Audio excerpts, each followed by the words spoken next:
अस्सलाम वालेकुम, आप देख रहे हैं सिटी से सवाल। मैं हूं सैयद आयशा नाज, मेरे साथ मौजूद है नजम सेठी साहब। अस्सलाम वालेकुम।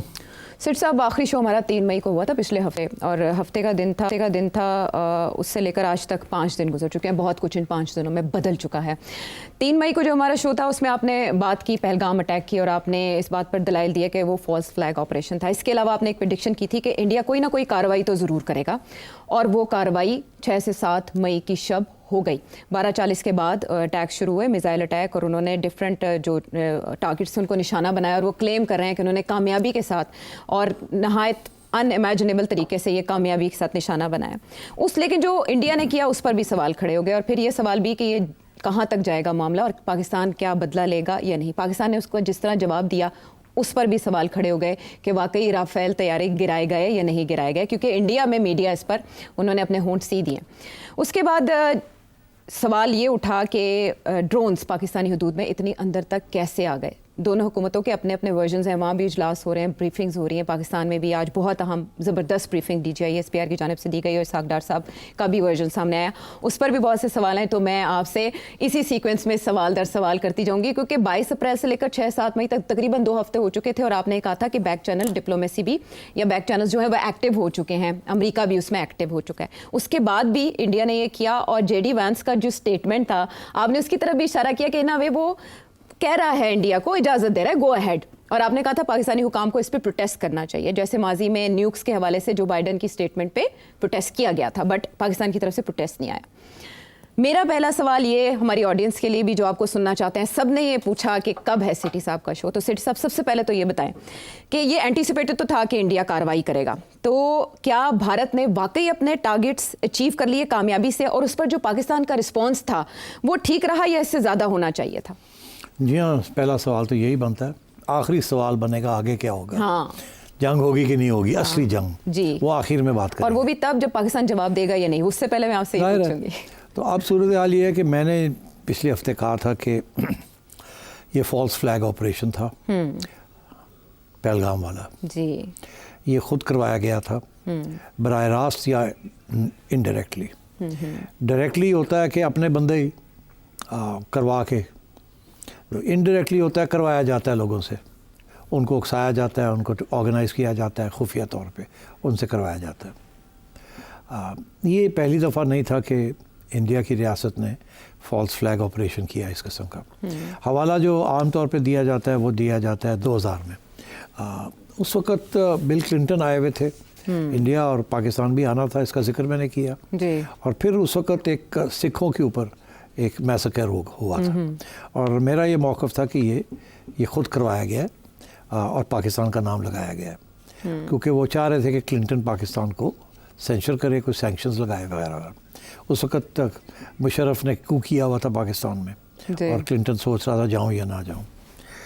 क्लिंटन ने बाद में इसका हवाला दिया, क्लिंटन पाकिस्तान भी आ गया, और क्लिंटन ने बाद में एक किताब के अंदर इसका हवाला भी दिया कि उसका ये ख्याल था कि हिंदू एक्सट्रीमिस्ट ने ये किया, मगर वो किताब से वो चीज़ें निकाल दी गई बाद में। फिर तो मैंने ये इसका भी हवाला दिया था कि क्लिंटन भी यही शक करता था कि इंडिया ने खुद करवाया। मेरे ऊपर बड़ी तनकीद हुई, इंडिया में तो गाली गलोच हो गई, लोग अच्छे खासे लोग जो थे वो मानने के लिए तैयार नहीं थे कि ये खुद करवाया गया था। बहरहाल मैंने उसकी एविडेंस प्रेजेंट की, और वो एविडेंस पक्की है जी। अगर CIA कह रही है कि ये खुद करवाया और क्लिंटन कह रहा है तो फिर उससे जान बढ़ती है। बहरहाल मुझे ये शक था कि ये भी जो कुछ हुआ है ये भी उसी किस्म की चीज़ हुई है पहलगाम। हाँ, पहलगाम में, और मैंने ये बात कही, और उसके ऊपर भी बड़ी गाली इंडिया से मुझे पड़ी, और अभी तक पड़ रही है जी। तो इसलिए फिर मैंने कहा कि ये जो करवाया है इसका मकसद ये है कि इंडिया कुछ करेगा। अगर इंडिया ने करना कुछ नहीं तो फिर करवाने की ज़रूरत क्या थी। करवाया है तो इसके पीछे कोई साजिश है या कोई सोच है, और सोच में यही है कि वाइस प्रेसिडेंट आया हुआ है पाकिस्तान को थल्ले लगाना है, पाकिस्तान के ख़िलाफ़ कार्रवाई करनी है, पाकिस्तान को सेंशर करना है, क्योंकि इंडिया अब अमेरिकन कैंप में जा रहा है, और ये अमेरिका समझता है कि ये बड़ा अच्छा वक्त है कि अमेरिका को अपने साथ पक्का ही कर लिया जाए। और फिर चाइना का भी मसला है, तो इसलिए उसका ये ख्याल था कि ये अच्छा टाइम है ये करने के लिए। और पाकिस्तान वैसे भी कमज़ोर है पहले से, मईशत भी कमज़ोर है, टेररिज्म भी बड़ी हो रही है पाकिस्तान के ख़िलाफ़, और पाकिस्तान के अंदरूनी हालात में भी डिफरेंसेस ऑफ ओपिनियन है, पॉलिटिकल डिवाइड है, कमज़ोरी है इंटरनेशनल कंसेंसस में, एंड सो ऑन। तो from a strategic point of view India के लिए this was a good time to do this from their point of view, and from our point of view the bad time. तो मैंने इसलिए ये इल्ज़ाम लगाया, इसलिए फिर मैंने कहा ये कुछ करेंगे। अब उन्होंने कर दिया जी। जब कर दिया तो सवाल ये था कि जो उन्होंने किया है पाकिस्तान का रिस्पांस क्या होगा। तो इसलिए अब आया आपने जो सवाल पूछने हैं कि पाकिस्तान का रिस्पांस, उन्होंने जो कुछ किया उसकी एक्सप्लेनेशन तो मैंने दे दी। मैं अभी भी समझता हूँ कि ये फॉल्स फ्लैग ऑपरेशन था जिसको एक जवाब बनाया गया। तो अब उन्होंने जो अटैक किया पाकिस्तान के ऊपर, उसके ऊपर बहुत से सवाल खड़े हो गए कि क्या अपना मकसद पूरा कर लिया कि नहीं किया, and so on and so forth. जी, वो कह रहे हैं मेयर था, नॉन एस्केलेटरी था और प्रोपोर्शनेट था एंड रिस्पॉन्सिबल था। Do you think that? बात यह है कि इंडिया ने पूरी कोशिश की है कि दुनिया को अपने साथ लें, कि दुनिया को कन्विंस करें कि ये पाकिस्तान का हाथ है इसमें। मगर जो दुनिया का रिस्पांस आया वो यही आया कि वो इंडिया को सपोर्ट करने के लिए तैयार नहीं है। और उसकी वजह सिंपल सी ये है कि दुनिया को बेवकूफ़ तो नहीं है, उनकी भी इंटेलिजेंस एजेंसियाँ हैं, उनको भी बहुत कुछ पता है। तो उन्होंने यही फैसला किया सबने कि ये इसमें पाकिस्तान का हाथ नहीं है। अच्छा। अगर होता तो आपको पता ही है कितने एंटी पाकिस्तान दुनिया बनी हुई है इस वक्त। और तो फ़ौरन उन्होंने पाकिस्तान के ऊपर उंगली उठा देनी थी कि हाँ इंडिया सही कहता है। किसी ने नहीं कहा, यहाँ तक कि जिससे उन्होंने $10 बिलियन के जहाज़ खरीदे हैं राफेल, फ्रांस ने भी उनका साथ नहीं दिया, जिसके साथ उनका क्वाड में इतना बड़ा अलायंस है अमेरिका, जिसके डोनाल्ड ट्रंप कहता है मेरी यारी है मोदी के साथ, उसने भी साथ नहीं दिया। शेमफुल कह दिया, बल्कि शेमफुल कह दिया, स्लिप ऑफ टंग था या आपको लगता है कि समझते हैं? साथ नहीं दिया, put it like that. Okay. तो फिर अब कौन इनका साथ देगा? सऊदी अरेबिया ने साथ नहीं दिया, कतर ने साथ नहीं दिया, किसी मुल्क ने साथ नहीं दिया जी। तो उन्हें ऐसे लगा कि हमारा साथ नहीं दिया, बड़े परेशान थे और अभी भी बड़े परेशान हैं कि यार ये क्या हुआ। तो एक सेटबैक तो उन्हें ये आया। उसके बाद उन्होंने अब बात को छेड़ दी थी, अवाम उनकी तैयार कर ली थी उन्होंने जंग के लिए, और कोई ना कोई कार्रवाई करनी है तो फिर कार्रवाई करनी पड़ी, फिर सोच समझ के करनी पड़ी कि अब करें क्या। पहले शायद कोई और प्लान था, अब ये है कि जी चलो हम कहते हैं कि टेररिज्म के ठिकाने हैं और उनको हम करते हैं। अच्छा, जब उन्होंने ये टेररिज्म के ठिकानों के ऊपर ये किया सब कुछ, तो उससे भी उन्हें कोई सेटिस्फेक्शन नहीं मिली, बिकॉज वहाँ तो कोई टेररिस्ट है ही कोई नहीं, वहाँ तो सिविलियंस थोड़े से थे, उनको उन्होंने मार दिया। बच्चे भी तो वो भी अब इनके खिलाफ कही बात कि भाई वो टेररिस्ट कहाँ थे, वो दाढ़ी वाले हथियार लेके बैठे हुए, उनकी हमें तो लाशें चाहिए थी, वो तो मिली कोई नहीं, वहाँ तो था ही कोई नहीं। तो एक तो ये भी एक धक्का लगा। तो नाराज़ तो बहुत है, वो अपसेट है कि ये हमारा मकसद पूरा नहीं हो रहा। उधर से उनकी जो आवाम है वो उनको इतना तैयार कर लिया था कि वो अब सेटिस्फाई नहीं हो रही, वो कह रही है ये क्या। तो फिर जब हमने कार्रवाई की उसके ऊपर तो उनके जहाज़ गिरा दिए हमने, वो तो और भी धक्का लग गया उनको, और भी ज़ख्मी हो गए हैं वो कि एक तरफ दुनिया नहीं यकीन कर रही, दूसरी तरफ हमारी पिटाई भी हो गई है, तो अब हम करें क्या जी। तो इस सिचुएशन में that is where we find ourselves today. Okay, इसका मतलब है वो अपनी सुबकी छुपाने के लिए ये ड्रोन्स भेजे गए हैं दोबारा। अब ये अगला सवाल ये आ गया कि दो सवाल खड़े हो गए ना, हाँ। कि अभी तक पाकिस्तान ने उनके जहाज़ गिरा दिए जी। अब उसके ऊपर डिबेट शुरू हो गई है। पाकिस्तान कहता है हमने 5 जहाज़ गिराए हैं और 1 ड्रोन गिराया है, और वो कहते हैं कि वो तो मानते, एक भी नहीं मानते जी, वो एक भी नहीं। द हिंदू की पोस्ट क्यों उतार ली गई, रिमूव तो क्यों कर ली गई? बात ये है कि वहाँ और भी मीडिया ये सवाल पूछ रहा है। एक्सप्रेस वालों ने भी ये, उनका रिपोर्टर ने रिपोर्टिंग की थी ये। अच्छा। बाकी 3 जहाज़ जो गिरे हैं कश्मीर के अंदर, एक जहाज़ जो गिरा बठिंडा में, उसकी रिपोर्टिंग की थी हिंदू के रिपोर्टर ने। तो वो उसके ऊपर प्रेशर बढ़ा, उन्होंने वो स्टोरी विड्रॉ कर ली। मगर बात तो बाहर आ गई है, वहाँ इंडिपेंडेंट 4-5 इंडिपेंडेंट उनके भी एक्सपर्ट्स हैं जिन्होंने ये सवाल खड़ा कर दिया कि आप अगर जहाज़ नहीं गिरे हैं तो आप रोक क्यों रहे लोगों को जाने को? जो जाके देखना चाहता है तो उसको रोकते क्यों है? जी। लोग जाना चाह रहे हैं, सबको रोका हुआ है, मलबा गिरा है, लोग पहुंच रहे हैं, लोग पहुंच रहे हैं, हटा दिया और गया। ये वहाँ एयरफोर्स के लोग चले गए, इंडियन एयरफोर्स के, उन्होंने घेराव कर लिए, जाने नहीं देते आगे किसी को जहाँ गिरे हैं जहाज़। तो ये भी एक सवाल खड़ा हो गया कि यार ये क्या बात हुई, आप दिखाते नहीं हैं, पूछते नहीं। तो इंडिया के अंदर सवाल खड़े हो गए। 90% इंडिया तो मीडिया तो इनके हाथ में, वो तो जो ये कहते हैं वो बोलते हैं, और फिर उनको मुसलमानों के साथ और पाकिस्तानियों के साथ खसूसन नफरत भी है, और वो एहसास कमतरी भी है किसी किस्म का, जिसकी वजह से वो हमारे खिलाफ कार्रवाई भी करते हैं, एक किस्म की जंग कर रहे हैं अपने न्यूज़ रूम से। तो ये इस किस्म की सिचुएशन वहाँ बनी हुई है। तो एक किस्म से इंडिया की जो इस वक्त हुकूमत है वो कॉर्नर हो चुकी है इंटरनेशनल सपोर्ट मिल नहीं रहा, एयरफोर्स की उनकी कारकर्दगी जो है वो पार पे नहीं है, वो हार गए वहाँ जैसे पहले हारे थे, जब उनका पायलट भी हमने गिरा लिया था, जहाज भी गिरा लिया था अभिनंदन 2019। हाँ, 2019। तभी ये राफेल की आवाजें लगा रहे थे, वो और होना उस वक्त चाहिए ये था। राफेल की आवाज़ें निकाल रहे थे कि जब हमें मिलेगा तो देखना क्या होना होता है। चाहिए हमारे पास। तो अब मिल तो गया, $10 बिलियन आपने खर्च करके 36 जहाज खरीद लिए आपने, तो अब फिर भी आप कुछ नहीं कर पाए।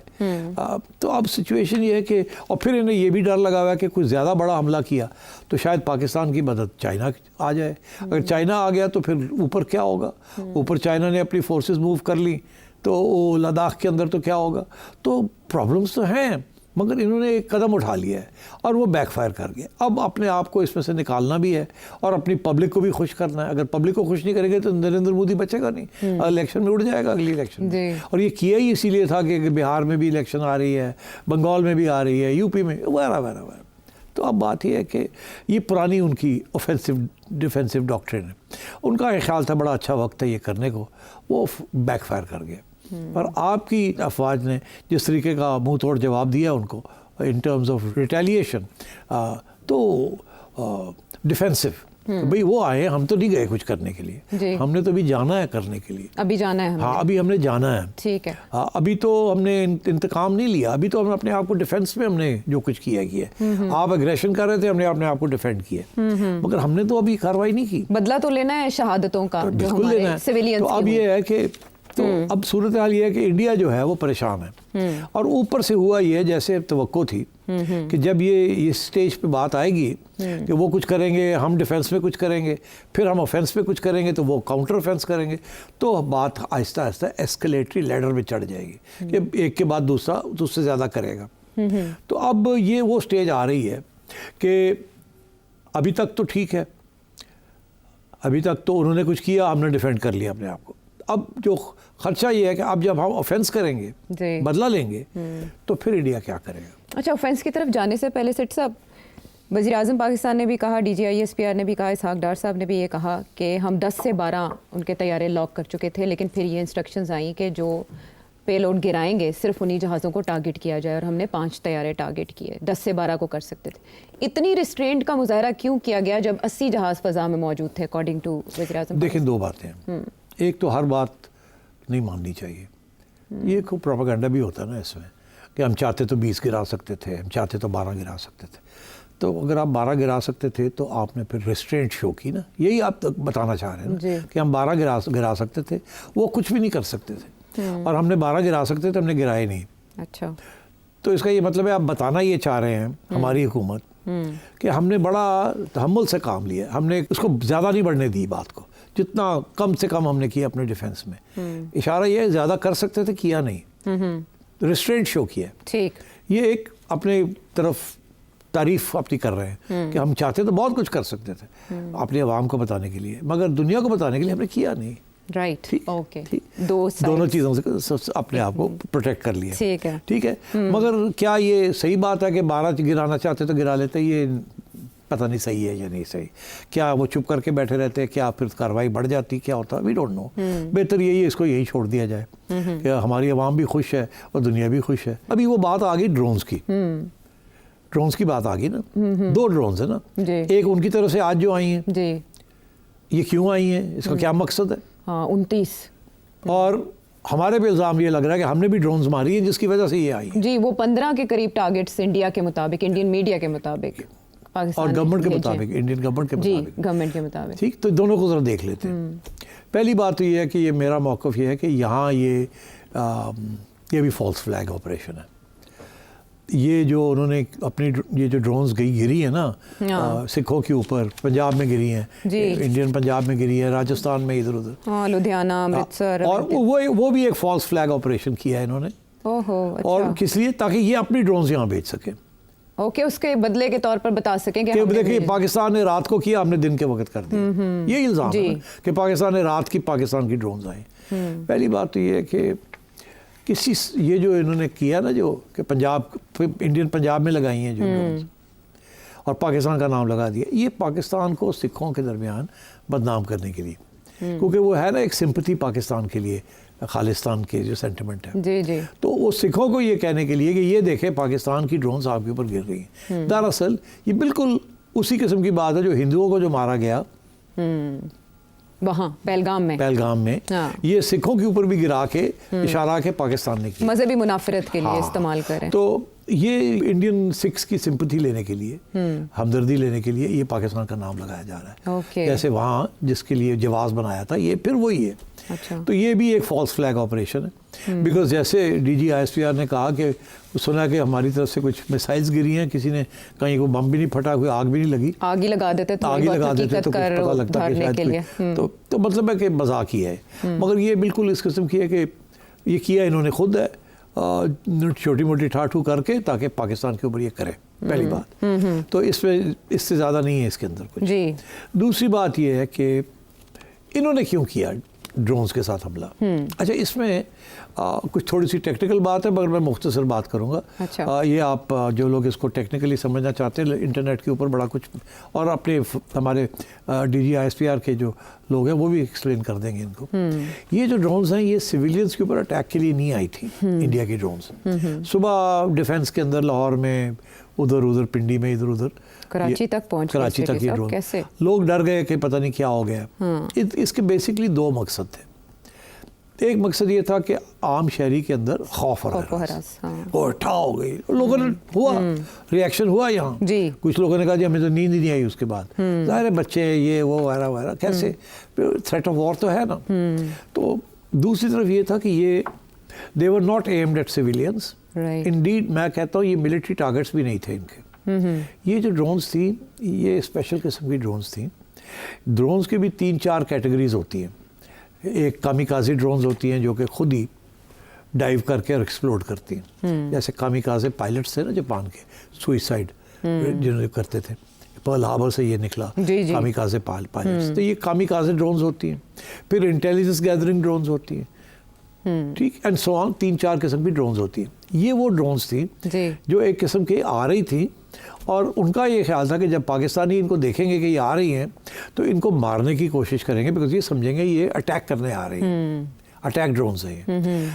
और जब उसको मारेंगे तो दो चीज़ें होगी, एक तो हमें पता चल जाएगा कि इनकी मिसाइल बैटरीज कहाँ हैं, बिकॉज आपको मिसाइल्स के साथ इनको आप गिराने की कोशिश करेंगे, तो हमें पता चल जाएगा कि ये इन्होंने कहाँ स्टेशन की हुई हैं बैटरीज, बिकॉज इनके अंदर इलेक्ट्रॉनिक सिग्नल्स हैं, जहाँ से पता चल जाएगा, ट्रांसमिट हो जाएगा। दूसरी चीज़ ये थी कि आपके जो यहाँ सिस्टम्स हैं इनके अंदर ऐसी इलेक्ट्रॉनिक्स है उनको जैम कर देती हैं। होता ये है कि अगर 7, 8, 9 ड्रोन्स एक वक्त पे एक जगह पे चली जाए, से ओवर लाहौर एयरपोर्ट, तो आपका रडार के अंदर dot dot dot dot dot आ जाएंगे, ठीक, और क्योंकि वो बड़ी करीब होंगी डिटेक्ट हो जाएंगी, तो डिटेक्ट क्या बड़ी नजर आएंगी कि ये कुछ चीजें हैं यहाँ, तो आपको पता नहीं चलेगा ये जहाज है ये ड्रोन है। तो आपको जो सिस्टम है वो ओवरवेलम हो जाएगा, टेक्निकली स्वैम्प हो जाएगा सिस्टम, एक किस्म का ब्लॉक हो जाएगा, आप बता नहीं सकेंगे कौन सी क्या है, इतनी जल्दी आ रही होंगी लाइक अ स्वैर्म ऑफ बीज। ठीक, तो this was also aimed to see कि किस हद तक आपका एयर डिफेंस सिस्टम जो है उसको ये न्यूट्रलाइज कर सकते हैं कि नहीं। कल को अगर इन्होंने अटैक करनी है पाकिस्तान के अंदर आके, या पाकिस्तान से बाहर से मिसाइल्स भेजनी है, तो इनको पता होना चाहिए कि आपकी एयर डिफेंस सिस्टम है उसको स्पॉट कर लेगा या नहीं कर लेगा। और अगर कर लेगा तो उनकी बैटरीज को टेक आउट करना है। तो this is a technical way of getting information on your air defence system. इसका ये मतलब है कि कोई फेज 2 था ऑपरेशन सिंदूर का? ये वो फेज है कि देखने के लिए कि आगे अगर हमने आगे एस्केलेशन करनी है तो we will have to use missiles and aircraft. इस दफा तो हमने we got the upper hand ना, हमने उनके बाय द वे एयरक्राफ्ट भी इलेक्ट्रॉनिक्स को जैम भी किया जिसके लिए वो बड़े परेशान है कि ये कैसे हो गया। तो वो they will try and neutralise your air defence systems. तो उसके लिए दिस वाज एन एक्सप्लोरेटरी हमला एक किस्म का, टू फाइंड आउट के कहाँ आपकी बैटरीज हैं और कैसे आपके एयर डिफेंस सिस्टम्स को न्यूट्रलाइज किया जा सकता है। तो that was the purpose of these. तो that's what I am trying to explain कि ये तैयारी है for the next round.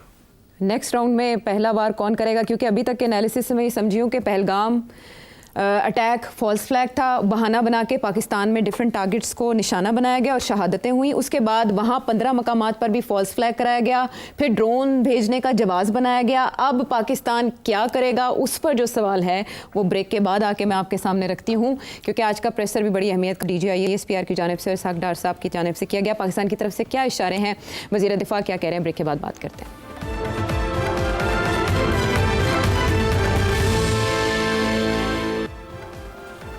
Welcome back to the show. सिट साहब, अब सारी निगाहें पाकिस्तान की तरफ हैं।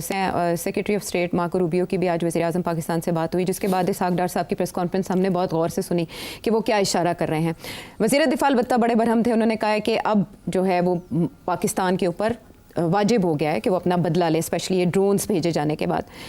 वज़ीर आज़म पाकिस्तान ने नेशनल असेंबली में जो खिताब किया उससे यूँ लगा कि जैसे पाकिस्तान ने स्कोर सेटल कर दिया है जहाज़ गिराकर। उससे पहले सिक्योरिटी कमेटी की मीटिंग के बाद ये था कि पाकिस्तान दिफा का हक महफूज रखता है। आपने समझाया कि बदला लेने में और अपना दिफा करने में एक फ़र्क है। राना सनाउल्लाह ने भी स्टेटमेंट में ये कहा कि अगर भारत अब इसके बाद कोई कार्रवाई करेगा तो फिर हम जवाब देंगे, अदरवाइज स्कोर इज सेटल्ड 5 तैयारे गिराए जाने के बाद। एक तो आप ये बताएं कि आप भी इस बात पे यकीन रखते हैं कि 5 तैयारे, उनमें राफेल शामिल है, पाकिस्तान ने गिराए हैं, और अब क्या पाकिस्तान को अपना बदला लेना चाहिए या कुव्वतें मुतहरिक हो चुकी हैं सीज़ फायर के लिए? देखिए, पाकिस्तान का कहना है 5 गिराए हैं जी। इंडियन मीडिया ने तस्लीम किया है कि 3 जहाज़ शायद गिरे हैं कश्मीर में और 1 बठिंडा में। जी। ठीक, तो 4 का तो इंडियन मीडिया खुद कह रहा है कि मसले हैं। जी। एक फ्रांसीसी कंपनी जिसने ये बनाए हैं उनके इंजीनियर्स कह रहे हैं एक तो डेफिनेटली गिर गया है। जी। बाकी हम तफ्तीश कर रहे हैं कि गिरे हैं कि नहीं गिरे। वो एक कंपनी है जो कि इजेक्शन सीट्स बनाती है। इजेक्शन सीट्स होती हैं कि जब जहाज़ को क्रैश होने लगता है तो वो बटन दबाते हैं और वो सीट बाहर निकल आती है। वो कंपनी जो सीट्स बनाती है वो उनका एक वेबसाइट है जहाँ वो बताते हैं कि हमने कितनी जानें बचाई हैं। मतलब एयर क्रैश होने लगा है, हमने जो सीट्स बना के दिए हैं, जो सिस्टम बना के दिया है, वो जब कितनी जानें हमने बचाई हैं, तो उन्होंने जानें बचाने का टेबल बनाया हुआ है कि हमने इतनी इजेक्शंस हुई हैं हमारी सीटों की और इतनी जानें हमने बचाई हैं पायलट्स की। राइट। और जैसे ये 5-6 मारे गए हैं तो उसमें उन्होंने 4 का इजाफा कर दिया। ओके। तो लोगों ने ये शुरू कर दिया, लोगों जी वो जो 4 उन्होंने बढ़ाए हैं, हाँ, तो वो इसीलिए बढ़ाए हैं क्योंकि ये 5 बढ़ाए हैं उन्होंने। एक अमेरिका में गिरा है, कोई क्रैश हुआ है जिसमें उनकी सीट उनकी लगी हुई थी, इजेक्शन हुई, और 4 वो कहते हैं कि उनकी सीटें यहाँ इस्तेमाल हुई हैं, जिसमें से 3 शायद एक मिराज की है और 3 जो है वो शायद राफेल की है। जी। तो उधर से भी लोगों ने ये गिनती की है कि शायद वो भी एक एविडेंस है कि 4 दिन के अंदर या 3 दिन के अंदर उन्होंने 4 सीटें और बढ़ा दी हैं कि इतने लोगों की जानें हमने बचाई हैं। हाँ, बिकॉज जब वो हिट होती है या क्रैश होता है तो देन वो अपना एक टेबल बनाया हुआ है उन्होंने दिखाने के लिए। तो उधर से भी ये बात चली कि यार इसका ये मतलब है गिरे हैं, ये कुछ हुआ है डेफिनेटली। सो ये मामला अभी चल रहा है और सूनर और लेटर इंडियन मीडिया में कोई ना कोई ये बात निकलेगी, उसको फिर ये रोकने की कोशिश करेंगे। अच्छा। बिकॉज ये जो फ्रांसीसी है ना, उनके लिए तो बहुत बड़ा धक्का लगा है ये। वो तो दुनिया का सबसे एडवांस्ड एयरक्राफ्ट इसको कह रहे हैं, यहाँ तक कि वो कहते हैं कि अमेरिका का F-16 से भी आगे है, F-18 से भी ये आगे है। वो कहते हैं सिर्फ F-35 जो स्टेल्थ बॉम्बर है उनका जो है उससे ये कम है, बाकी सबसे ये दुनिया का बेस्ट एयरक्राफ्ट है। और नियरली $300 मिलियन का एक जहाज़ है, कोई छोटी बात है। और $10 बिलियन में उन्होंने 36 जहाज़ खरीदे और पूरा प्लेटफॉर्म है। It's a marvellous thing. मगर और तो वो बड़े परेशान है क्योंकि उन्होंने तो बहुत बड़ी मार्केट का तैयारी की हुई है, कतर ने खरीदे और वो बेचना चाह रहे हैं अपने ये टॉप ऑफ द लाइन जहाज़। तो हुआ ये कि जैसे ये खबर आई और उन्होंने इंक्वायरी की कि हाँ राफेल गिर गया है, तो वो जो कंपनी है डासो, फ्रेंच कंपनी, उसका जो स्टॉक एक्सचेंज के ऊपर स्टॉक है वो गिरा 1.53% वो गिर गया है, which amounts to quite a lot of money, billions of dollars. तो मगर इंटरेस्टिंग बात यह है कि उसके साथ साथ वो चाइनीज़ कंपनी जो कि बना के दे रही है आपको J-10 और J-17 और ये जो मिसाइल्स बना के दिए हैं उन्होंने PL-15s, वो उसका स्टॉक बढ़ गया। और मजा हो गई चाइनीज जी। की। वो तो कह रहे हैं कि अब demand for the J-10 and J-17 इसके बाद वो तो सारी दुनिया जो है सस्ता जहाज है, एंड उसकी avionics and quality is as good as this other.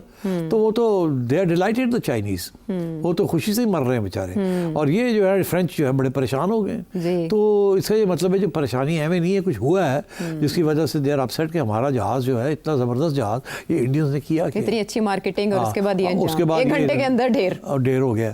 तो I think that's also indication कि कुछ हुआ है। इंडिया जितना मर्जी छुपाए, 5 नहीं 3 नहीं 2 हुआ तो है ना। एक तो खुद सारे ही मान रहे हैं क्योंकि ये एक तो हो गया है, मगर द रेस्ट और कहते हैं पाकिस्तान को कह रहे हैं आप हमें एविडेंस दें कि आपने 5 किलो आपकी तरफ गिरे। अरे भाई वो आपकी तरफ गिरे हैं, आप रास्ते पे से हट जाए, लोग जाके देख लेंगे। ठीक है ना।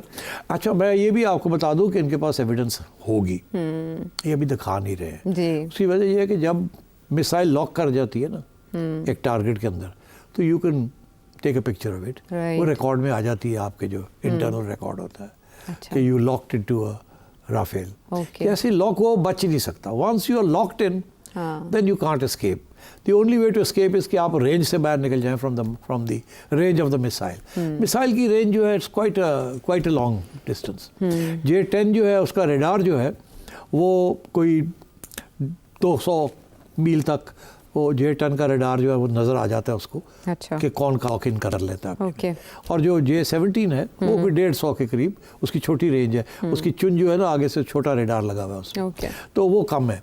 मगर ये जो मिसाइल्स इसके साथ लगी हुई हैं, साइड वाइंडर्स जो हैं जिसे कहते हैं, ये तो they are lethal, they are the state of the art missiles. And ये भी पहली दफ़ा टेस्ट हुई हैं इन अ रियल कॉम्बैट, तो वो भी कामयाब हो गई हैं। So the Chinese are delighted कि उनकी जो प्लेटफॉर्म है इज अ रिसाउंडिंग सक्सेस। और जो फ्रेंच प्लेटफॉर्म है वो फेल हो गया। अब वो फ्रेंच तो यही कहेंगे कि इंडियन पायलट्स इनकी आपस में इंटीग्रेशन नहीं थी, क्योंकि इनके पास 4 किस्म के जहाज हैं। आपस में ये बात नहीं कर रहे थे, इन्होंने समझ नहीं आई कैसे कब अटैक करना है कब नहीं करना है। इन्होंने अपने आप को अलाउ कर दिया कि पाकिस्तानी ने इनका सिस्टम जैम कर दिया, ये हो गया वो हो गया, इनको ब्लाइंड कर दिया, गिरा दिया, वो खुद ही गिर गए वगैरह वगैरह। तो I think the French are very upset. And the Indians also will think twice now कि ये इनको इस्तेमाल करना है कि नहीं करना, वो प्लेटफॉर्म बनाया कि नहीं बनाया एक दूसरे के साथ इंफॉर्मेशन एक्सचेंज करने के लिए। अभी मैं एक इंटरव्यू सुन रहा था एक रिटायर्ड एयर मार्शल की पाकिस्तानी, जो बता रहे थे कि स्प्लिट सेकंड के अंदर फैसला करना होता है because of the way the sophistication works in all these aircraft. तो हमारे पायलट्स ने स्प्लिट सेकंड्स के अंदर जो फैसले किए, because we had an integrated system that worked perfectly and we were able to take these out. So इसलिए I think on the whole the PAF has shown better quality, better planning, better coordination and great use of technology, which the Indians are not able to do. So I think that's what's happened in this aircraft business. मगर क्या इससे India को सबक सीखेगा, और अगर सीखेगा तो क्या करेगा, कैसे करेगा, that we have to wait and see. So to answer your question कि कितने जहाज़ गिरे हैं या नहीं गिरे, मेरा ख्याल है कि गिरे तो हैं, एक तो डेफिनेटली गिरा है, 1-2 शायद मिराज और वो सुखौफ शायद गिरे हैं, 3 तो गिरे हैं, बाकी 2 जो है वो शायद गिरे हैं शायद नहीं गिरे, आई डोंट नो। हम कह रहे हैं गिरे हैं, इंडियन तो कह रहे हैं कोई भी नहीं गिरा। तो आई थिंक ये इवेंचुअली हमें खबर मिलेगी कहीं ना कहीं से फ्रॉम द फ्रेंच। CNN और BBC तो कर रहे हैं, नहीं CNN, BBC, रॉयटर्स ने तो खबरें दी हैं कि पाकिस्तानी ये कह रहे हैं और फ्रेंच भी कह रहे हैं कि हाँ एक तो डेफिनेटली गिरा है, 2 और शायद गिरे, हम चेक कर रहे हैं। ये खबर चल रही है इंटरनेशनल मीडिया पे, और वो फ्रेंच की बात चल रही है। तो किसी स्टेज पे वो फ्रेंच से खबर निकल आएगी कि इतने गिरे हैं, फिर इंडिया कहाँ जाएगा। मिलिट्री एज या एरियल कॉम्बैट एज, उसमें तो आपने बता दिया पाकिस्तान को हासिल हुआ, और चाइनीज़ उसमें टेक्निक ने बहुत काम किया। तब क्या आपके ख्याल में स्कोर सेटल हो गया था, लेकिन बात अब आगे बढ़ गई जब उन्होंने 15 मकामात पे अटैक का इल्ज़ाम पाकिस्तान पे धर के यहाँ ड्रोन्स भेजे, तो क्या अब पाकिस्तान जवाबी हक महफूज ये बहुत इंपॉर्टेंट सवाल है। सारे पाकिस्तान और सारा इंडिया यही पूछ रहा है कि अब पाकिस्तान क्या करेगा। इंडिया ने ये जो ड्रोन्स भेजी है ना यहाँ, इससे ये लगता है कि इंडिया समझता है पाकिस्तान कुछ करेगा और फिर इंडिया को कुछ करना पड़ेगा, इसलिए वो टेस्ट कर रहे हैं ये ड्रोन्स भेज के यहाँ कि आपके डिफेंसेस कैसे हैं यहाँ। So they have an eye on your air defences. उनको समझ आ रही है कि LOC के ऊपर दोनों फौजें आई टू आई बॉल बैठी है, वहाँ किसी ने ज़्यादा अंदर नहीं आना, किसी ने ज़्यादा बाहर नहीं जाना। अपनी पोजीशंस होल्ड करनी है, आर्टिलरी शेलिंग होनी है, कोई लंबी चौड़ी बैटल्स नहीं होनी। अच्छा, जो एयर वॉरफेयर है ना वो होगी, वेदर बाय एयरक्राफ्ट और बाय मिसाइल्स, वहीं टैलीज होंगी कि इतने मारे, इतने गिराए, इतना ये हुआ, इतना वो हुआ, अपने आवाम को खुश करने के लिए, हम इधर और वो उधर। इसलिए उन्होंने ये ड्रोन्स भेजे थे टू चेकआउट, और आपको कौन, और ये और करेंगे ये। अच्छा, तो अब सवाल ये है कि हम क्या करेंगे। हमारी हुकूमत ने एक मौक़िफ़ लिया है कि हमने फ़ौज को इजाज़त दे दी है कि वो ख़ुद फैसला करे कि कब करेंगे, कैसे करेंगे और कहाँ करेंगे। हमें पूछने की ज़रूरत नहीं है। मतलब ये नहीं कि जी फिर मीटिंग होगी, क्या होगा, क्या उन्होंने कहा जी, इसका ये मतलब है कि कुछ हद तक कंसेंसस हो गया है कि करना है कुछ। कब करना है, कैसे करना है, क्यों करना है, वो बाद में, वो खुद फ़ौज फैसला करेगी। That will also depend on कि इनका क्या ख्याल है, इंडिया की तैयारियाँ किस किस्म की हैं। मगर से जो इशू जो बन गया है, जो दुनिया जिससे परेशान है, दुनिया कहती है कि पाकिस्तान ने तो 5 गिरा मारे हैं, खुद ही कहते हैं जी, तो बस करो यार, उन्होंने तो सीखी जाके, उन्होंने और कुछ करना है। हम कहते हैं कि भाई हम तो डिफेंस में थे, वो ऑफेंस में आए हैं, हमने डिफेंड किया है, अब हमारा हक बनता है to go and offense. Retaliation तो वही होती है ना जी। ये तो नहीं कि जी ਤੁਹਾਨੂੰ किसी ने मुक्का मारा तो तुसी इंज कर लिया, तुसी बदला ना लवो, तुसी मुक्का नहीं मारना, ਤੁਹਾਡਾ हक बनता है मुक्का मारन ते। तो दुनिया कहती यार तुसी चंगा इंज कीता, ਉਹਨਾਂ ਦੀ ਹੱਥ ਹੀ ਤੋੜਤਾ ਤੁਸੀਂ, ਉਹਨਾਂ ਨੇ ਤੁਹਾਨੂੰ ਮਾਰਿਆ, ਤੁਸੀਂ ਇੰਜ ਕੀਤਾ, ਤੁਸੀਂ ਬੜੇ ਤਕੜੇ ਸੋ, ਉਹਦਾ ਹੱਥ ਲੱਗਿਆ ਤੇ ਉਹ ਟੁੱਟ ਗਿਆ ਤੇ ਤੁਸੀਂ ਬਸ ਕਰ ਦਿਓ, ਹੱਥ ਤੋੜਤਾ ਤੁਸੀਂ ਕਹਿੰਦੇ ਨਹੀਂ ਮੈਂ ਇਹਦੇ ਵਾਲੀ ਮੁੱਕਾ ਮਾਰਨਾ, ਉਹਦੇ ਪੇਟ ਤੇ ਉਹਨਾਂ ਨੇ ਸਾਨੂੰ ਮੁੱਕਾ ਮਾਰਨ ਦੀ ਕੋਸ਼ਿਸ਼ ਕੀਤੀ और ਮਾਰਿਆ भी ਇੱਥੇ एक ही गल हुई। सो दुनिया ये कह रही है आपको कि बस कर दो। आप अपनी आवाम को क्या मना सकते हैं कि हमने बहुत कर लिया और आगे नहीं करना? अच्छा, या आवाम की बात छोड़ दें। अगर आप नहीं करते तो इंडिया इसको कैसे पढ़ेगा? इंडिया क्या रीड करेगा? ये तो धमाकों वाली सूरत हाल होगी, internal pressure and external. India के अंदर भी यही है। अच्छा, अब बात यह है कि ये इंटरनल एक्सटर्नल तो एक बात है, इसके पीछे बयानिए हैं, इसके पीछे बयानिए हैं कि अब करना क्या है। मैं यही आपको एक्सप्लेन करना चाह रहा था। इस वक्त 2, 3, 4 बयानिए एक ही वक्त चल रहे हैं, तो उसके ऊपर मैं डिस्कस करना चाहता हूँ कि ये क्यों सब कुछ हुआ, और उसके बेसिस के ऊपर मैं आपको एक्सप्लेन करूँगा कि आगे अब क्या होने जा रहा है। ठीक, तो अगर टाइम है तो आई कैन स्टार्ट। मुझे ब्रेक का कहा जा रहा है, तो आप ले लें ब्रेक, ताकि फिर अनइंटरप्टेड मैं आपको ये डिस्कस करूँ। बिल्कुल। इस कौन से हैं 3-4 बयानिए जिसकी हालिया बन रही है, ब्रेक के बाद आके बात करते हैं।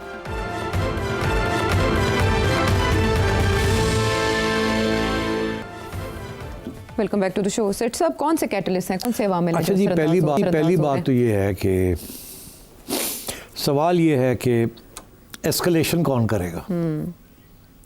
एस्केलेशन ये मुराद है कि एक सीढ़ी है, आपने एक कदम लिया, फिर आपने दूसरा कदम लिया, जैसे आप कदम बढ़ाते जाते हैं एस्केलेट करते जाते हैं, यही से लफ्ज़ निकला एस्केलेटर, ऊपर जाना, कॉन्फ्लिक्ट बढ़ती जाती है। तो अब इंडिया ने एक पहला कदम उठाया, आपके निशाने लगाए हैं मस्जिदों के ऊपर जी।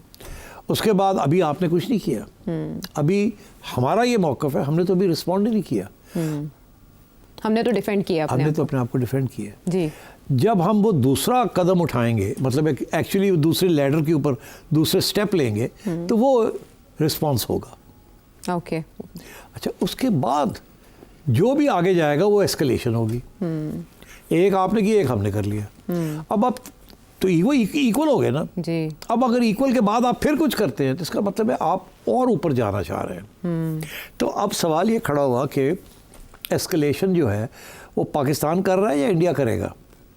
हमारा मौक़िफ़ है, हम एस्केलेशन नहीं कर रहे, हम तो डिफेंस कर रहे थे अपना जी। जब हम रिटेलिएट करेंगे तो बात ख़त्म हो जानी चाहिए वहाँ, जैसे हमने किया था 2019 में, ऐसे ही हुआ था, ठीक है ना।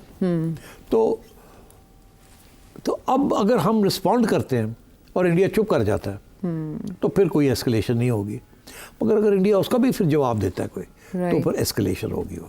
हमारा ये मौक़िफ़ है कि एस्केलेशन फिर इंडिया करेगा जी, हम नहीं कर रहे, हम तो जवाब दे रहे हैं, आपने फिर ऊपर चढ़ना है। जब आप ऊपर चढ़ेंगे तो फिर हम फिर वापस आएंगे।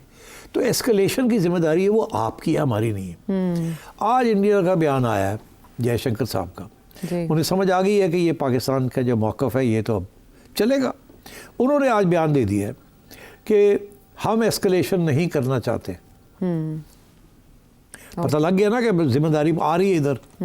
मगर अगर पाकिस्तान ने कुछ किया तो फिर हम मजबूर हो जाएंगे, क्योंकि उनका ये कहना कि अगर पाकिस्तान जवाब देगा तो ये एस्केलेशन है। ओके। दरअसल ये एस्केलेशन नहीं है। एस्केलेशन वो होगी जो ये करेंगे जी, जवाब में। तो वो उससे अब बचने के लिए कि दुनिया फिर कहेगी आपने एस्केलेशन की है, तो उन्होंने पहले ही आपको ये कह दिया कि आप अभी कुछ मत करें, जो आपने कर लिया काफ़ी है, छोड़ दें इस बात को। यहाँ ठीक। आप अपनी पब्लिक को कहें कि जी 5 गिराते हैं, हम अपनी पब्लिक को कहते हैं हमने मिसाइल फेंक दिए, टेररिस्ट नेटवर्क्स, तो बात यहीं छोड़ दें। ठीक। अब सवाल ये है कि हम क्या करेंगे, क्या हम रिटेलिएशन करेंगे या नहीं करेंगे। इस वक्त बड़ा प्रेशर आ गया हमारे ऊपर, इंटरनेशनल प्रेशर आ गया कि बस कर दें आप। अच्छा, और ये प्रेशर अमेरिका की तरफ से भी है और लोगों की तरफ से भी है। अच्छा, ठीक। जो भी यहाँ आता है ना मिलने, या जिसका भी फ़ोन कॉल आता है, वो अब पाकिस्तान को कह रहा है कि आप ना करें कुछ, छोड़ दें अब इस बात को, जितना कर लिया बहुत कर लिया। उनके बेइज्जती हो गई, उनकी इतने जहाज़ गिरा दिए आपने, उनकी तो बड़ी बिस्त हो गई है और बड़ी परेशान है वो तो, और वो तो नरेंद्र मोदी से ट्रबल। अब ना आप और ना करें, अगर आप करेंगे तो फिर उनकी मजबूरी होगी, तो ये बढ़ जाएगी बात। दोनों न्यूक्लियर आर्म्ड पावर्स हैं, फिर ये लड़ाई ख़त्म नहीं होगी, फिर कहाँ होगी, आप फिर उसका जवाब देंगे, फिर वो और कुछ करेंगे, तो ये गड़बड़ हो जाएगी। तो आप छोड़ दें, हमारे ऊपर ये प्रेशर है। ठीक। इंडिया भी कह रहा है दुनिया को कि पाकिस्तान को अब और कुछ ना करें, जी, सिक्योरिटी काउंसिल के मेंबर्स, और साथ साथ ये भी कि अगर करेगा तो हम तैयारी करते हैं उसकी, जाहिर है ड्रिल्स हो रही हैं ये तो तैयारी कर रहे हो कि अगर इन्होंने किया तो फिर हमें कुछ करना पड़ेगा, एस्केलेशन करनी पड़ेगी, but they don't want to do it. निकलना चाहते हैं इससे। अच्छा। बिकॉज उनको समझ आ गई है कि हमारी जो कहानी हमने बनाई है, जो बयानिया बनाया है, वो चल नहीं रहा है। अब वो क्यों नहीं चल रहा, एक तो ये क्यों नहीं चल रहा, अवाम क्यों नहीं यकीन कर रही, ना हम यकीन कर रहे हैं ना वो कर रहे हैं। उसकी वजह ये है, एक तो ये कि इन्होंने ये जो इंसिडेंट हुआ है पहलगाम, इसके तो उन्होंने अभी तक कोई एविडेंस नहीं दिया।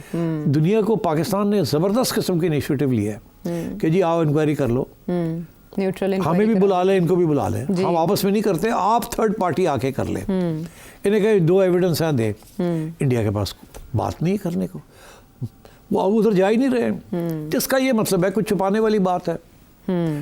या तो होता ना हम कहते हैं हमसे मिलकर इंक्वायरी कर ले, हम तो कह रहे हैं नहीं तुसी इंडिपेंडेंट कर लो इंक्वायरी जी, हम तावन करेंगे। अगर नहीं करते तो इसका मतलब है हम गिल्टी हैं, अगर आप नहीं करते तो आप गिल्टी हैं। अच्छा, इधर आते नहीं है, कहते नहीं हमने नहीं करना, तो वो एक उधर नहीं जा रहे, उससे ये मतलब है ये गिल्टी है क्लियरली, तो उधर जाना नहीं चाहते। अब इस बात को, दूसरी बात ये कि उनका ये ख्याल था कि दुनिया मान लेगी उनकी बात, पाकिस्तान का रेपुटेशन अच्छी नहीं है, इंडिया की बड़ी ज़बरदस्त रेपुटेशन है, दुनिया की इन्वेस्टमेंट्स आ रही हैं, मतलब है कि नई ऑयल रिफाइनरीज बन रही हैं, नए पोर्ट्स बन रहे हैं, billions of dollars in investment from the middle east and from America and from elsewhere. तो दुनिया तो इनके साथ रोमांस है, तो दुनिया इनके साथ देगी, पाकिस्तान के खिलाफ जाएगी। हुआ ये कि दुनिया ने साथ नहीं दिया, इसीलिए नहीं दिया बिकॉज दुनिया को इस बात से फिक्र है कि ये न्यूक्लियर पावर है पाकिस्तान, और अगर तो इसने किया तो फिर तो और बात है, अगर किया ही नहीं है तो ये ऐसे इंडिया को नहीं करना चाहिए। और इंटेलिजेंस ने भी बता दिया, इंटेलिजेंस एजेंसी है, उनको बेवकूफ़ तो नहीं है, उनको पता क्या है, तो उन्होंने इनका साथ नहीं दिया। गुस्सा ये सबसे ज़्यादा है कि अमेरिका ने साथ नहीं दिया, अमेरिका ने साथ नहीं दिया। अमेरिका के लिए तो सारा कुछ किया गया था ये वैंस के लिए, और उन्होंने साथ नहीं दिया। ज़्यादा से ज़्यादा उन्होंने कहा यार अच्छा कुछ करना चाहते कर लो, ज़्यादा बड़ी गल ना करना। अच्छा। और पाकिस्तान को ये कहा यार बस कर दो, इससे ज़्यादा उन्होंने इंटरेस्ट भी नहीं शो किया। उन्हें पता है कि ये चक्कर क्या है। अच्छा। वो बिजी भी है बहुत। डोनाल्ड ट्रंप के पास इस वक्त हवा के अंदर 5 गेंद चल रहे हैं। हाँ। कभी इधर पकड़ता, कभी इधर पकड़ता, कभी एक मिडिल ईस्ट का बॉल जी, एक यूक्रेन का बॉल, और एक ट्रेड वॉर, एक ट्रेड वॉर और एक डोमेस्टिक भी तो उसका चल रहा है, टैरिफ्स। ठीक है ना, तो मतलब है कि उसके पास तो 4-5 गेम चल रहा है। इंडिया पाकिस्तान का गेम फाड़ ले हो, he got no time. And then Iran, so 5th is Iran, Israel and Hamas and company, Iran, Ukraine, tariffs, China and China. तो मतलब है कि वो आपको पाकिस्तान को भी, India Pakistan, no he can't डी। और 4-5 में वो फेल हो गया, he is not got anymore. कहीं भी उसको कामयाबी नहीं हासिल हुई। और एक और फाड़ ले नहीं यार, उसका एटीट्यूड भी यही था, आपने देखा जी। ओ यार ये तो 1500 साल तो कर दे आने कर लो यार आपस में। हाँ। और इनको भी कहा होगा चल तुसी थोड़ी सी ठाठू कर लो, तुसी भी कर लो, और आप कह रहे बस करो यार, let me I am busy in other places. Okay तो this is the way it is. India का सारा ऑफेंसिव जो है ये फेल हो गया है। जी। अच्छा, अब ये क्यों, ये तो मैंने बता दिया, मगर ये बयानिया क्या है? इंडिया के अंदर एक लॉबी है लेड बाय अजीत डोवल और उनके कुछ थिंक टैंक्स। वो ये कह रहे हैं कि नॉर्मल पाकिस्तान के साथ रिलेशंस क्या होने चाहिए। अच्छा। पहले तो ये था ना कि लड़ाई होती थी फिर पीस हो जाती थी, फिर लड़ाई होती थी फिर पीस हो जाती थी। वो कहते नहीं, अब नया नॉर्मल बनाना है, the new normal. Old normal ये था कि आपने कुछ किया, हमने आपको गाली गलौज की, ठाप लगा दी। वो जो पहले 2016 में उड़ी हुआ, 2019 में बालाकोट, जी। तो बालाकोट एक कदम ऊपर था ना कि इनके जहाज आए थे अंदर और गिरा दिए गए थे। ठीक, और वो फिर भागे यहाँ से, और उसके बाद हमने हमला किया जी। और उनका जहाज गिरा दिया और नंदन को पकड़ लिया, अभिनंदन, हाँ जी। And so on. तो इन्होंने कॉन्फ्लिक्ट को ऊपर कर दी थी ना। जी। पहले तो कश्मीर के अंदर ही था मसला, उसके बाद ऊपर चल पड़ा, अंदर आ गए। पहले तो सर्जिकल स्ट्राइक्स थी ना, जी। फौजी गए आए, बड़ी सर्जिकल स्ट्राइक्स होगी, यो जी कैंप्स बना दिए, उड़ा दिए। उसके बाद क्रॉस द बॉर्डर ओवरनाइट, तो नॉर्मल Edge को हो ऊपर गया। कर दिया, इस दफा उससे भी ऊपर चले गए। तो इसको ये कहते हैं this is the new normal, okay. कि जब भी पाकिस्तान की तरफ से हमें खतरा है इस किस्म की चीज़ का, हम पिछली दफ़ा से ज़्यादा एक हाथ ऊपर रखेंगे। एक हाथ और ऊपर रखेंगे। तो अब ये न्यू नॉर्मल है। Okay. अच्छा, ये न्यू नॉर्मल का मतलब है कि ये तो बिल्कुल escalation, it's an escalatory ladder. तो इसलिए पाकिस्तान को ये भी सोचना है कि इस वक्त आप अमेरिका की बात सुन के और आप रिटेलिएट नहीं करते, जी। फिर ये इंडिया का ये जो बयानिया है ना, द न्यू नॉर्मल, वो फिर सही कामयाब हो जाएगा ना, बिकॉज दैट मीन्स के they have not been punished for it. तो ये इस दफ़ा कामयाब हो गए, न्यू नॉर्मल ऊपर ले गए, कोई इनको कीमत नहीं अदा करनी पड़ी उसकी। ओके। तो फिर ये अगली दफ़ा इससे भी ज़्यादा करेंगे, लेवल 1+ हो गया। इसलिए इसको यहीं रोकना है। न्यू नॉर्मल को हमने नहीं एक्सेप्ट करना, नहीं करना। ओके। तो तो इसका मतलब ये है? एक यहाँ पॉलिसी इशू भी बन चुका है अब। ये सिर्फ आवाम का इशू नहीं है। अब ये सोचना ये है कि आवाम पसंद करे या ना करे, हमने इंडिया का न्यू नॉर्मल जिसको वो कहते हैं उसको एक्सेप्ट करना है कि नहीं करना। हमने नहीं करना, नहीं करना, और ना तो कमजोरी समझा जाएगा। कमजोरी नहीं हुई है, फिर अगली दफ़ा इससे भी ज़्यादा करेंगे, आगे चले जाएंगे। हाँ। और इस दफ़ा तो आवाम इनके साथ नहीं है, तो अगली दफ़ा शायद कोई इंटरनेशनल कम्युनिटी इनके साथ हो जाए।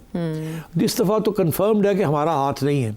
कल को कोई यहाँ से उठ के चला जाता है, कुछ कर देता है जिसमें हमारा हाथ ना हो, और इंटरनेशनल कम्युनिटी का नहीं, ये तो पाकिस्तान से आए थे लोग, फिर क्या होगा? बस यहाँ लोग ऐसे तो फिरते हैं ना इधर उधर, तालिबान भी हैं उधर से, तो कोई भी इस किस्म की चीज़ बना के कर सकता है, पेश कर और सकता उसका है, पाकिस्तान से ताल्लुक साबित कर दिया और जाए। साबित कर दे और क्या हो जाए। जी। तो अच्छा, तो इस किस्म की वजह से we have to resist the new normal. Okay. ये एक स्ट्रेटेजिक इशू बन गया, to resist the new normal. तो ये सोच पाई जा रही है पाकिस्तान के तो अंदर? ये हमारे स्ट्रेटेजिस्ट सोच रहे हैं कि ये एक तरफ प्रेशर है, इसको रोक दिया जाए, यानी इंटरनेशनल प्रेशर को रोका जाए। नहीं, इंटरनेशनल प्रेशर को मान लिया जाए।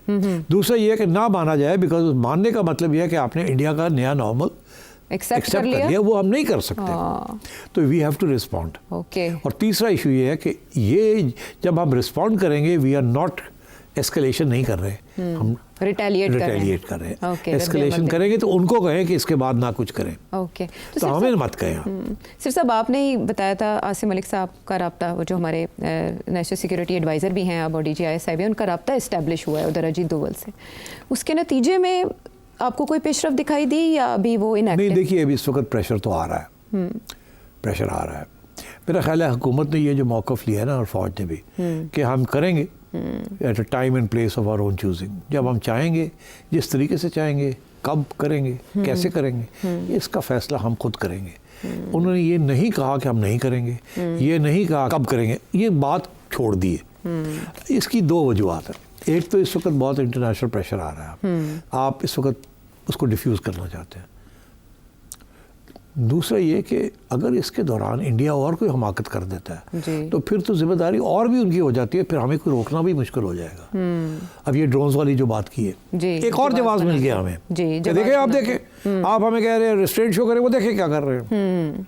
तो you know you getting more reasons. And एक और भी लास्ट, मेरा ख्याल है इस वक्त आपने खबर तो सुनी होगी कि वर्ल्ड बैंक के प्रेसिडेंट की मुलाकात हुई है नरेंद्र मोदी जी से, नरेंद्र मोदी से जी दिल्ली में। जी ऐसे ही है ना? जी ऐसा ही है। अजय बंगा, आपको पता है कि इंडिया की प्रेशर है IMF और वर्ल्ड बैंक के ऊपर कि सारी इमदाद पाकिस्तान को बंद की जाए। जी वो उनका ये ख्याल है कि अगर ये जंग थोड़ी देर चलानी है तो पाकिस्तान को इमदाद बाहर से बंद हो जाएगी, तो ये इनके लिए मुश्किल हो और जाएगा, प्रेशर आएगा। और प्रेशर आएगा। वो उनकी पूरी तवज्जो है कि IMF और वर्ल्ड बैंक को कहा जाए कि आप अपने पैसे देने बंद करें इनको। जी और उन्होंने पहले वर्ल्ड बैंक से तो बात कर ली और ख़बरें यही आ रही थी कि वो IMF को भी कह रहे हैं कि आप भी रुक जाएं, अभी ना दें पैसे, क्योंकि अभी नया वो शुरू होने वाला ना, नई ट्रांस, जी नया अरेंजमेंट। जी जी तो मेरा ख्याल है कि आज या कल में वो हो जाएगा। 9 मई को एग्जीक्यूटिव बोर्ड मीटिंग है। देयर इज मेनी इंपॉर्टेंट तो पॉइंट्स अगर कमिंग। उसमें अप्रूव हो जाता है हाँ तो फिर Pakistan has a free hand. Free hand, okay to go ahead. और अगर कभी कुछ कर देते हैं तो शायद वो रोकते। हाँ वो कहते यार ये क्या हो रहा है, ठीक यहाँ है। तो जंग होने लगी है, ठीक है। और हम शायद नहीं करना, हम अभी रोक देते हैं। तो ये तो I think it could be A tactical हाँ। और इट कुड बी स्ट्रेटेजिक, ये मुझे नहीं पता, मगर ये चीज़ें कंसिडरेशन में आती हैं। ठीक है। सांप सीढ़ी का खेल जारी है। जो चेस बोर्ड है उसके ऊपर इस वक्त दोनों कंट्रीज मूव कर रही हैं। क्या क्या हो सकता है, उससे भी बहुत से सवाल उठ गए जो सेठी साहब ने एनालिसिस किया।